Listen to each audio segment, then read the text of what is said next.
এ কি, সবাই আছে কিন্তু কই তাকে তো দেখছি না। তাকে আর দেখবেন কি করে মহারাজ? দেখুন, সে হয়তো এখনো তাকে সর্ষের তেল মেখে শ্বশুর বাড়ির আদর খাচ্ছে। না না, শ্বশুর বাড়ি যাবে বলে তো গোপাল ছুটি নিয়েছিল বটে, তবে সে ছুটি তো শেষ। আরে আজ তো তার রাজসভায় আসার কথা। আর গোপাল ভাঁড় কখনো কথার খেলাপ করে না, তাই সোজা সেখান থেকে এখানেই চলে এলাম। এই তো, বলতে না বলতেই গোপাল চলে এসেছে। কিন্তু আপনি কি খেয়াল করেছেন মহারাজ, এসে থেকেই গোপাল কেমন দেখিয়ে দেখিয়ে শুনিয়ে শুনিয়ে ঢেঁকুর তুলছে? হ্যাঁ হ্যাঁ হ্যাঁ, আমি খেয়াল করেছি। ইয়ে না মানে, গোপালের মনে হয় খাওয়া দাওয়াটা একটু ভারী হয়ে গেছে। কি করব মহারাজ, এমন সুস্বাদু খাবার যেন এখনো মুখে লেগে আছে। গোপাল মনে হচ্ছে একেবারে কবজি ডুবিয়ে খেয়েছে। তবে শাস্ত্রে লেখা আছে অতি ভোজন স্বাস্থ্যের পক্ষে অত্যন্ত ক্ষতিকারক। বৃথাই বলা, গোপাল এসব কথা এক কান দিয়ে ঢোকাচ্ছে আর এক কান দিয়ে বার করে দিচ্ছে। না না না না, তা কেন হবে? ওই তো গোপাল খুঁটিনাটি শুনছে আর মিটি মিটি হাসছে। ওই হাসিটাই হবে মহারাজ। তবে গোপাল যা কিপটে, তাতে নিজে সবার খাবে, তবে সবার জন্য নিজে কিছু খরচ করবে না। আমি মন্ত্রী মশাইয়ের সঙ্গে একমত। এই কথা স্বীকার করতেই হবে, গোপাল কিঞ্চিত নয় বরং বাড়াবাড়ি রকমের মিতব্যয়ী। এটা আমি কি শুনছি, তুমি নাকি কিপটে? এই তো টেকো ব্যাটা এবার আচ্ছা পেঁচে পড়েছে। তাই না হয় মেনেই নিলাম আমি কৃপণ, কিন্তু কিপটে কে নয় মহারাজ? তাই তো, এই প্রশ্নের এখন আমি কি উত্তর দিই? এই হলো গোপালের কারসাজি। যেই দেখলো নিজে আটকে গেছে, অমনি সবাইকে নিয়ে টানাটানি শুরু করেছে। না না না, ব্যাপারটা হেসে উড়িয়ে দেওয়ার মতো নয়। গোপালের প্রশ্নটা তো আমাকে বেশ ভাবিয়ে তুললো।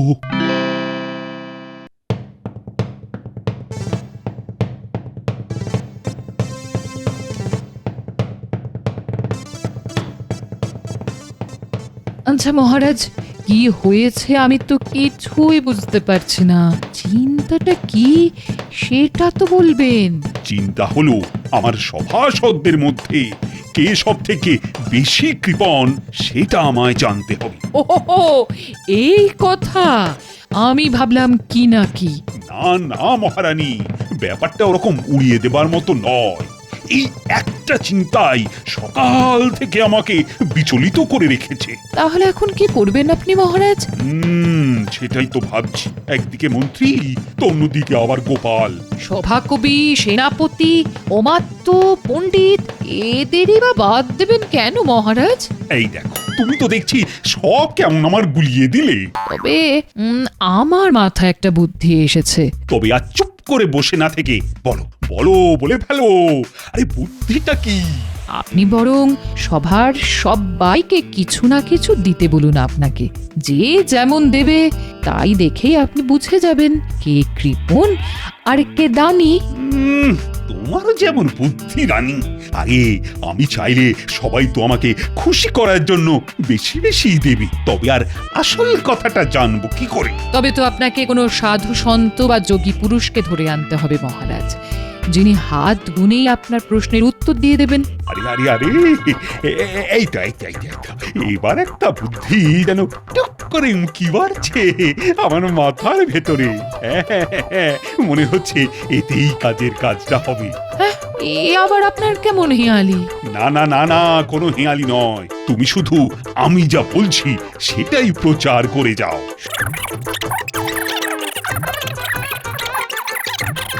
সব শুনে আমার তো আরো সব গুলিয়ে গেল। তোমার গুলোলেও আমি যে এবার এই এক চালেই সব কটাকে একেবারে চেলে নেব।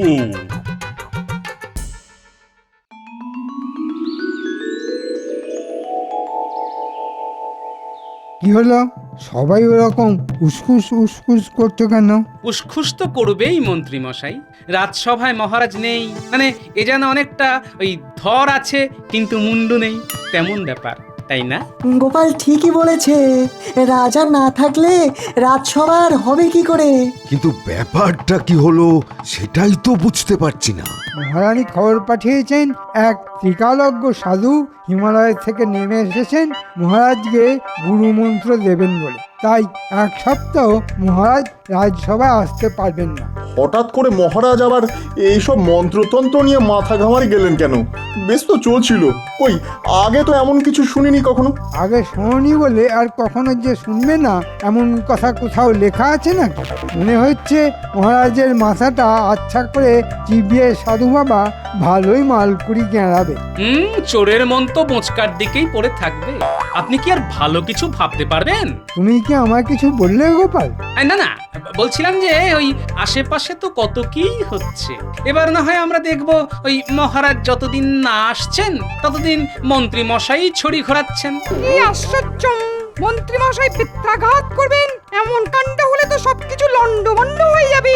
গোপালের যেমন কথা, শরীর কেন ঘোরাবো? আমি তো মহারাজের দেখানো পথে মন প্রাণ দিয়ে রাজকার্য পরিচালনা করব। আর আমরা মহারাজ কবে গুরুমন্ত্র নিয়ে ফিরে আসেন তার দিন গুনবো।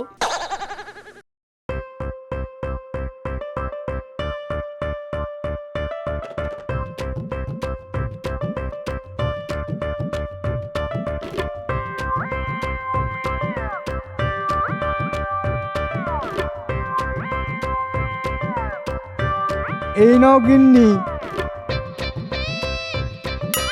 কাতলা মাছের মাথা, পুঁই শাক, কুমড়ো সব একেবারে বেছে বেছে এনেছি। আজ কিন্তু গিন্নি ওই শাক চচ্চড়ি করতেই হবে। বলি, কেমন রাজকার্য করতে তুমি যাবে শুনি? কি এমন শুভ কাজ আছে যার জন্যে মাছের মাথা দিয়ে শাক খেতে হবে? আছে আছে গিন্নি, মহারাজ এখন কোনো এক সাধু বাবার খপ্পরে পড়ে গুরুমন্ত্র নিচ্ছেন। তাই আজ থেকে এখন কদিন আমি মহারাজ। ওহ, আমি কি এমনি এমনি লাফাচ্ছি?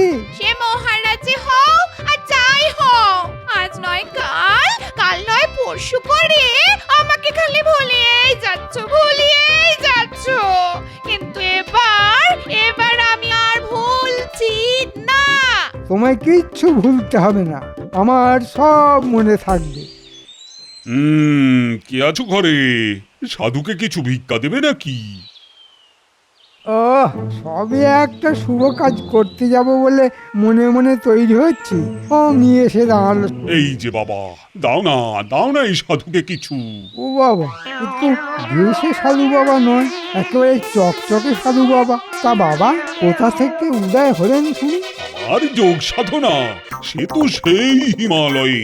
তবে এখানে আমি এসেছি তোমাদের মহারাজ কৃষ্ণচন্দ্রের কাছে, তাকে গুরুমন্ত্র দিতে। বাবাজি তো আচ্ছা ধরিবাজ, গাছেরও খাবে আবার তলারও কুড়োবে, মানে মহারাজের কাছ থেকে ভালো মতো গেঁড়াবে, আবার তার কাছ থেকে চেয়ে ঝোলা ভরবে।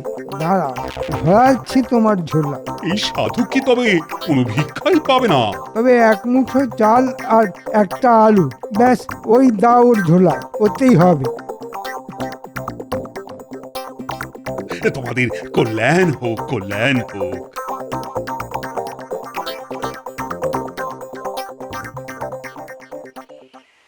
কই গো গিন্নি, দাও ঘ্যাঁট চচ্চড়ি ডালনা যা হোক কিছু একটা দিয়ে চারটি ভাত দাও দেখি, আমার যে বড় দেরি হয়ে যাচ্ছে।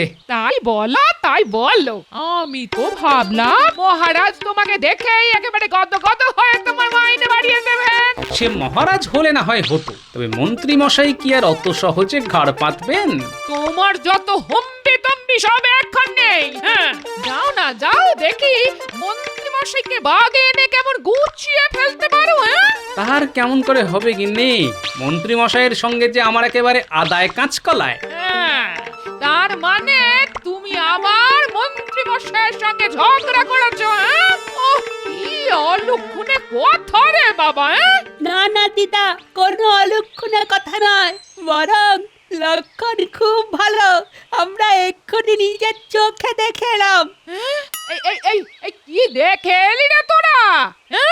দেখলাম এক সাধু বাবা রাস্তায় রাস্তায় ঘুরে বেড়াচ্ছেন আর সবার মঙ্গল কামনা করছেন আর ভিক্ষা গ্রহণ করছেন। আমরা দেখলাম উনি সেনাপতির বাড়ির দিকে যাচ্ছিলেন। এতক্ষণে বোধ হয় সেনাপতির কাছ থেকে যে চিন্তা কিছু জোগাড় করে ফেলেছেন। তোদের কথাবার্তা শুনে তো মনে হচ্ছে ইনি মহারাজের সেই সাধু বাবা যিনি মহারাজকে গুরুমন্ত্র দিতে এসেছেন।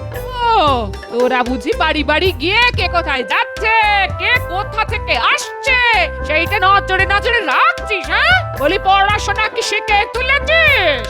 না না, সে বললে হয়। পড়াশোনা করেছে, ঘোড়া গাড়ি চড়েছে, তাই আর কিছু করি না করি পড়াশোনা তো করতেই হবে। আমরা তো টাটকা টাটকা দেখলাম আর টলে যাওয়ার পথে দাদুকে সেটা বলে গেলাম। এই চল চল, আমাদের দেরি হয়ে গেলে পণ্ডিত মশাই কিন্তু নড়ার বদলে এক পা তুলে দাঁড় করিয়ে দেবেন। মন্ত্রী তো কোনো রকমে কেঁদে কুকিয়ে এক মুঠো দিল। সেনাপতি বলল, ঘোড়া কেনা বেচা করে তেমন কোনো লাভের মুখ দেখেনি, তাই একটা আধুলি দিয়ে বিদেয় করল। অমাত্য একটা আধুলি দিল বটে, তবে তাও আবার অচল।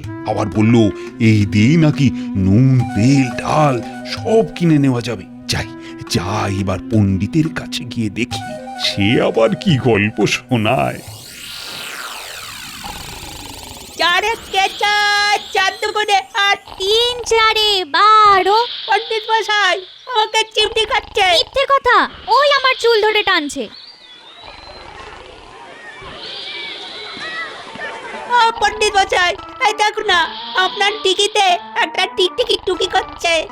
এই কে কোথায়? ছোড়াগুলো দেখছি চালিয়ে মারলো। দাঁড়া, কান ধরে দাঁড়া। পড়াশোনা উঠিয়ে দিয়ে তোলে তো দেখছি কান ধরে উঠবোস চলছে। এই সাধু বাবা আবার বলানি কমানি এখানে কখন এসে হাজির হলেন? এখানে কি চাই? আমি এসেছিলাম কিছু দান সংগ্রহ করতে, তাই যদি।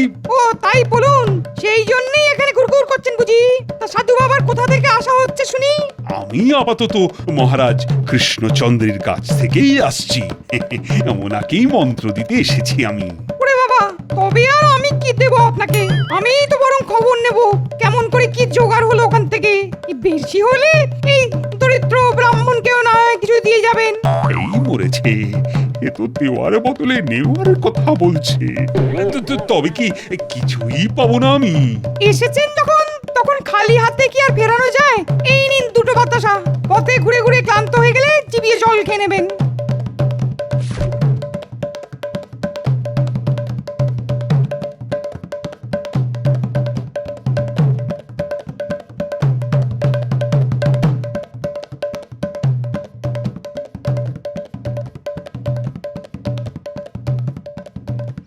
ওহ, কাদের কাছে গিয়ে হাত পাচ্ছি কে জানে। বিজ্ঞানী নিজের আবিষ্কার করা একটা বড়ি দিয়ে বলল, থোড় বড়ি খাড়া দিয়েই খাওয়া দাওয়া সারা যায়।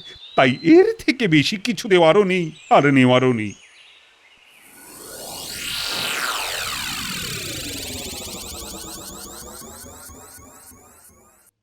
এ কি, এই যে দেখি সাধু বাবা, এনার কাছেই মন্ত্র নেবেন নাকি আমাদের মহারাজ? একদম ঠিক, একদম ঠিক। আমি মহারাজের কাছেই এসেছি, তবে এখন আমি পথে পথে দান গ্রহণ করতে বেরিয়েছি। মহারাজের কাছেই যখন আতিথেয়তা গ্রহণ করেছেন, তবে আর দানের কি প্রয়োজন? ঠিকই তো বলেছ রাজবৈদ্য, মহারাজ দেবেন কাঁড়ি কাঁড়ি, তাতেই হবে ঝোলা ভারী। না না না না, আমি সাধু সন্ন্যাসী মানুষ, এই ভিক্ষাবৃত্তি করেই তো চলে আমার, তাই স্বভাববশতই বেরিয়ে পড়েছি। সে না হয় ভালোই করেছেন, তবে ঘোরাঘুরি করে এমন কিছু জোগাড় হলো কি?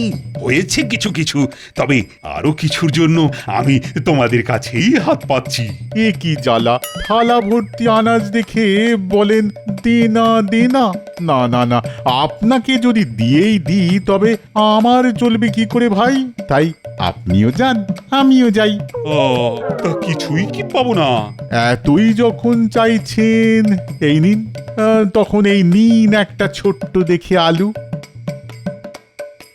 বাবা, আমিও তেমনি চালু। আমি আর কি দিই, আমি বরং এই 1 পুরিয়া ভেষজ চূর্ণ দিয়ে দিচ্ছি।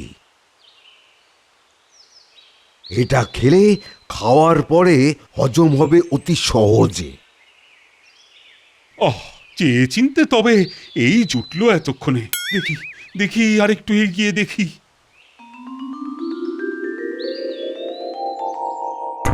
বলি খেতে দাও বলে তো সারা পাড়া মাথায় করে ফেললে, হ্যাঁ? আর খাওয়া যেই হয়ে গেল তখন বসে বসে গায়ে হাওয়া লাগাচ্ছ, হ্যাঁ? হাওয়া লাগাচ্ছি না গিন্নি, বরং হাঁ করে বসে ভাবছি কি দিয়ে কি খেলাম। শুধু দাদুকে খাওয়ালেই হবে, আর দাদুর এই সৈন্যবাহিনীর কি হবে? দাদু খেলে আমরাও খাবো, আনন্দে বগল বাজাবো। এই রাজানো একেবারে তককে তককে ছিল, হ্যাঁ? তাহলে বুঝে একেবারে খাল কেটে ঢুকে পড়েছে। খাল কেটে তো কুমির ঢোকে, আমরা কি তাই নাকি? নাও গিন্নি, এবার সামলাও। একটা বেফাস কিছু বলেছে তো রক্ষে নেই, একেবারে ক্যাঁক করে ধরবে। দাও দাও, কি উত্তর দেবে দাও। আমিও তো তাই বলছি বাবা, দাও দাও, কি দেবে দাও। তিনি তো সেই সাধু বাবা, তিনি পথে পথে ঘুরে বেড়াচ্ছেন। এই বাবা যখন নিচে থেকেই আমাদের বাড়ি এসেছেন, হ্যাঁ? তখন আসুন একটু না হয় জিরিয়ে নিন, আমি বরং একটু জল বাতাসের ব্যবস্থা করি। হ্যাঁ, তবে এমন সময় যখন গরিবের বাড়িতে এসেছেন, তখন দুপুরে দুমুঠো না খাইয়ে কিন্তু ছাড়ছি না। না না না না, তার আর কি দরকার। আমি তো মহারাজের কাছেই এসেছি, সেখানেই ফিরে গিয়ে না হয় একটু চালে ডালে ফুটিয়ে নেব। তা বললে তো হবে না। সাধু বাবাকে সেবা করার সুযোগ মহারাজ একা কেন পাবেন? আমাদের যেমন সাধ্য আছে তেমন করেই না হয় করব। দেখেছিস দাদু আর দিদা কেমন অতিথি সেবা করার জন্য ছটফট করছে? তাই তো দেখছি। আপনি এখন এখানেই বিশ্রাম করুন কেমন? আর চাল ডাল আনাজপাতি যেমন যা আছে সেসব না হয় পোটলা বেঁধে ব্যবস্থা করে রাখছি, যাওয়ার সময় নিয়ে যাবেন। না না না না, তার আর কি দরকার। আর আমি যদি সব বেঁধে ছেড়ে নিয়ে যাই তবে তোমাদের কি থাকবে বাবা? কেন, আপনার আশীর্বাদ ওটা যদি মাথার উপরে থাকে তবে আমাদের আবার ঠিক জুটে যাবে। আরে এই বলি তোরা দাঁড়িয়ে দাঁড়িয়ে কি দেখছিস? হ্যাঁ, এই নে নে নে, এই সাধু বাবাকে বসার ব্যবস্থা করে দে।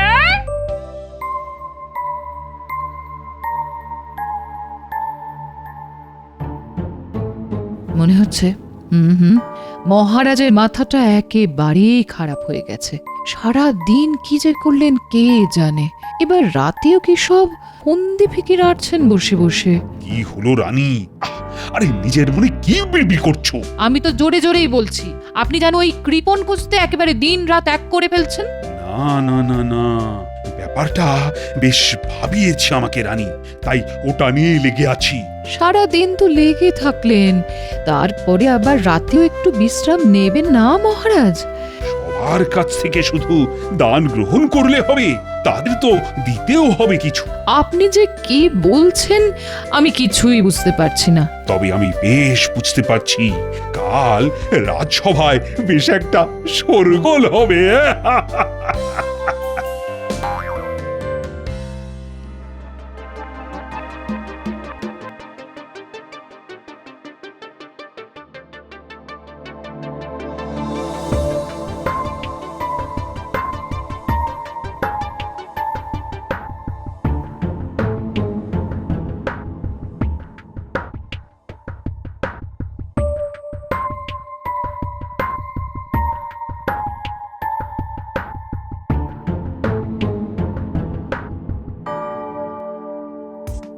কি সভা আলো করে বসার বদলে সবাই যেন মুখ কালো করে বসে আছে।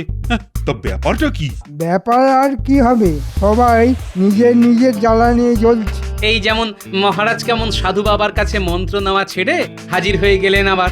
না তাতে আর কি হয়েছে, তবে সাধু বাবা কি মাঝপথে আপনাকে ফেলে রেখেই হাওয়া হয়ে গেলেন নাকি মহারাজ?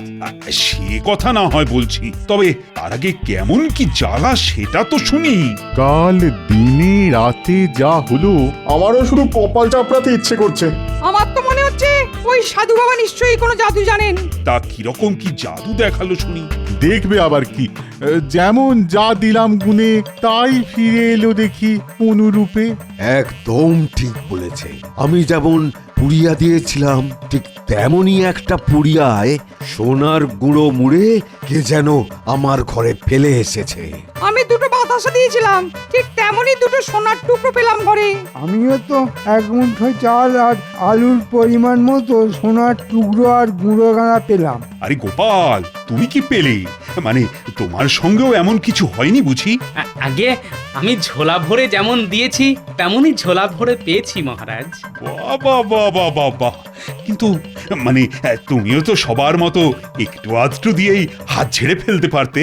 মহারাজ, দেওয়ার আনন্দ তো পাওয়ার থেকে অনেক বেশি, তাই সাধু বাবাকে দেওয়ার ব্যাপারে আমি আর আমার গিন্নি দুবার ভাবিনি। সাবাস গোপাল, সাবাস। এই চিন্তা ভাবনা যদি বাদবাকি সবাই করত, তাহলে আজ আর তাদের এইভাবে হায় হায় করতে হতো না। সে আর বলতে, আমি যদি ওই অচল আধুলির বদলে ওই বেশি বেশি করে খুচরো দিতাম, তবে কারি কারি মোহর পেতাম। ইস, সবাই যখন সার সত্যটা বুঝেই গেলে, তবে আর একটা সত্যি শোনো, ওই সাধু আর কেউ নয়, তোমাদের এই মহারাজ। তোমাদের মধ্যে কে কেমন কৃপণ সেটা জানার জন্যেই আমি সাধুর বেশেই তোমাদের পরীক্ষা নিয়েছি। আর বেশ ভালোভাবেই বুঝেছি কারা কৃপণ আর কে দানি। আপনি আমার বুদ্ধির তারিফ করেন মহারাজ, তবে এবার যে আপনার বুদ্ধিরও তারিফ করতে হবে। জয় মহারাজ কৃষ্ণচন্দ্রের জয়।